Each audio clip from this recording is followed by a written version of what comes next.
Maray na Banggi, kumusta Bicolandia? Welcome po sa programang Ini ang Totoo. Ngayon pong Banggi, live na live kita sa Global News Network. Alagad mo niya po, espesyal na marayan sa tuyang bisita. Haloy na po pinag-uulayan ang saro sa pinaka-institusyon hindi sa Bicol, lalo na sa linya edukasyon. Ayan po, nakabase sa Siyudad de Naga. Ini po, kapangaran kan Siyudad de Naga. Ini po ang Venerable University of Nueva Cáceres o UNC. Kung yan mga tugang, for the past almost 1 decade, magpaparurayan ba ini na nga ipapabakal o nabakal na. Pero mayo man. Kung yan po, siguro araw naman po nindo na si Mrs. Dolores H. Sison, ang presidente kan UNC, mayo na. Ngunyan, lalo lang nag-iinit ang uray-uray dapit po sa University of Nueva Cáceres na subuot ipapabakal na. Alagad, dahil kayo maka-TO sa day hapoton ang mismong nanonongdan. Hindi po sa inyong lingkod, gantong graduation sa UNC na ang commencement speaker nga si Congressman Cynthia Villar, na hapoton may ang chairman of the board kan UNC si former Congressman Tong Payomo, kang katotohanan sa likod kan Bareta. May sinabi siya, nigaran, pero persistent pa ang Bareta, dahil nagbabago, lakop pang intero. Ay, kuyan lang ito. Sabi-sabi lang yan na bakong totoo, pero baka nga pigpapalanggawan lang nga ang preso. Kaya piginigaran. Pero nga ang katotoo na bakal na. Mga tugang, ang UNC po ngunyan, may bagong lalagon. Yan po ang bagong vice president kan administration, as in member kan board of directors kan UNC. May iba po, popular na sa inyong maray, ang pangaran niya, pero siguro ngunyan may hiling nido sa laugin sa oras.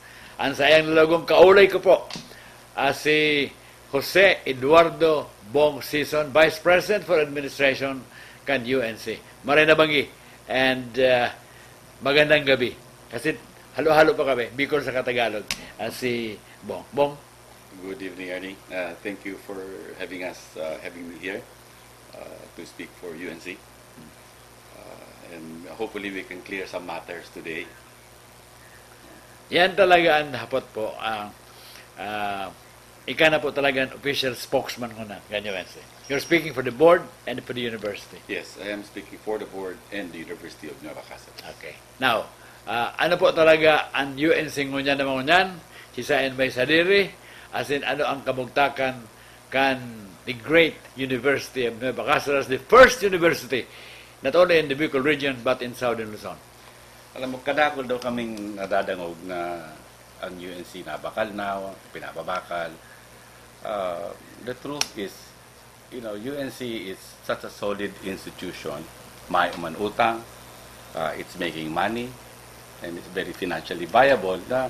But it's such a good investment. We are getting offers from China, from New Zealand, from Australia, from the US, from local people wanting to buy UNC as an investment. And it's not for sale.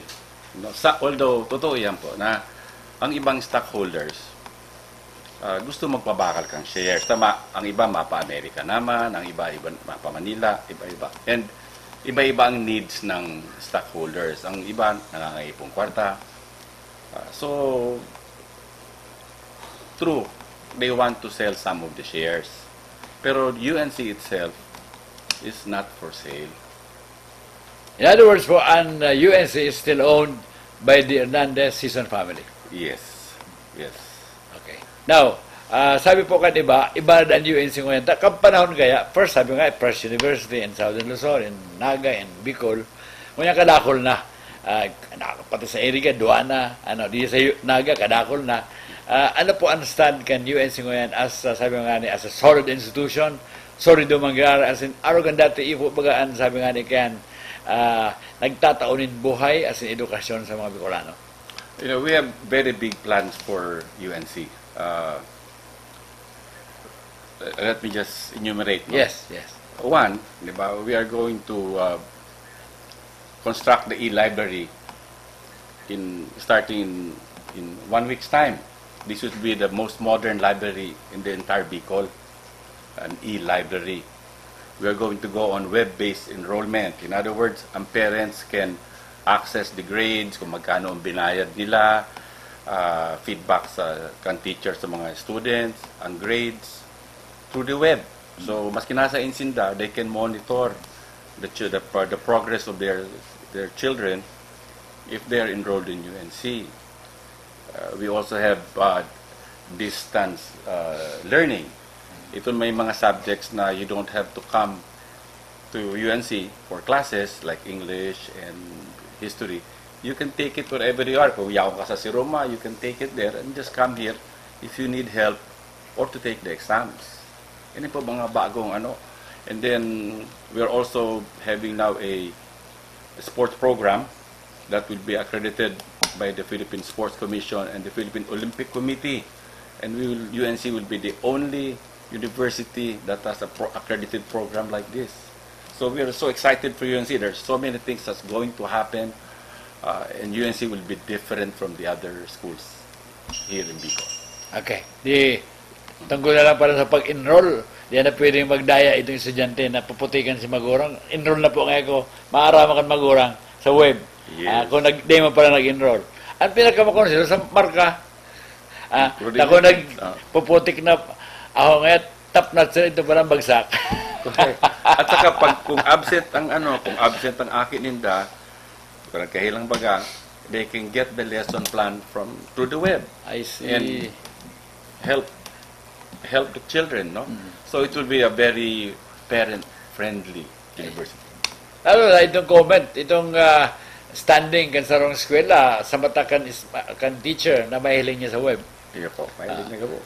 Ano po yan, as the new Vice President for Administration, ano po yan, sa mo po yan na ideya na i-introduce sa UNC? Yes, because we need a competitive advantage. We cannot just be pareho kang other public schools or other universities. We need to offer something different, and we are doing that. Yeah. Hali ka po sa ibang eskwela, sa abroad, I understand na nagparaaral ka sa Amerika, especially sa linya ng negosyo, sino mas edukasyon? Iyo, nag-adal na talaga ako kaya. Dahil ang pag-aaral po, ang sa mong lolo, the late Secretary Jaime Hernandez, saka sa mong mami, the late Doña Dolores Hausian Hernandez Sison, iyo ang talagang mga pioneers ng eskwelahan. Now, nasa second generation na kamo. And sinasabi ko nga I am my mother's son. In the last few years, talagang pigtukdoan niya ako kan secret kan running a university. I see.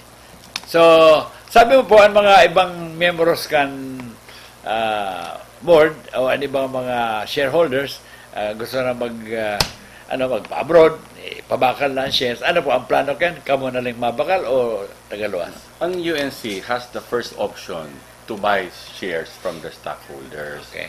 So, ang UNC po ang mabakal ng shares. Okay. So, kung yan lang ang problema na ang ibang stockholders nangangaipon ng kwarta or mahali naman, selling this school is not the solution.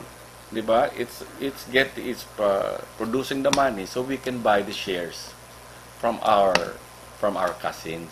Diba? Kasi iba-iba ang needs ng stockholders. Okay. And ang iba talaga nasa Amerika na hali naman. So we need to address that problem. Yeah, pero ang UNC po ngunyan, ang sabi kan iba, dapat kaya kan mga eskwela naguruluwas na sa sentro. Araw ko nga kan Lasal, nagluwas na. Ang UP nga ni, Aling Manila, nagluwas, nagpasiringan sa Quezon City. Ang UNC pa yaw para sa sentro gayo kanaga. Because I think that is one of our big advantages. Now, big advantage. Imagine we are centrally located, right in the middle of the city, of the old city. Mayo na pong iba kayan. So we don't want to move it.